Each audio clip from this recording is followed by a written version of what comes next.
So one of my favorite illustrations in a sociology class to talk about when we talk about deviance is to look at sort of the cultural history of the use of cocaine, right?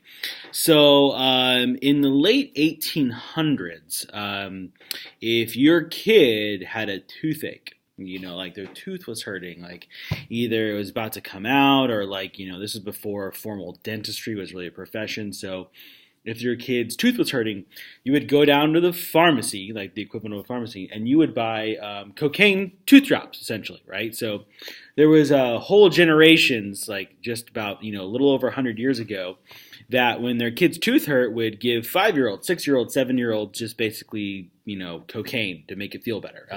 And shocker, it worked, right?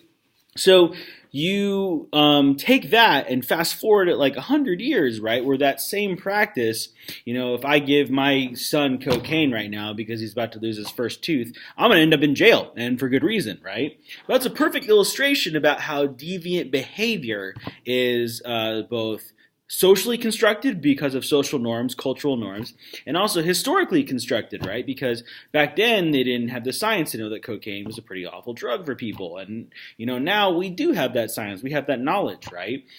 But that shows you about how deviant behavior can be sort of constructed or misconstrued or like kind of a created reality, right? And that has really big implications for how we live our lives. We'll look at this week how especially that's reflected in the criminal justice system, right? The United States imprisons more people than the rest of the world by like a lot, right, as a percentage of our population. So really interesting stuff today and really pertinent stuff, especially considering all like the new Black Lives Matter movement and those issues going on. Very sort of timely unit we're going to be discussing this week. Hope you like it.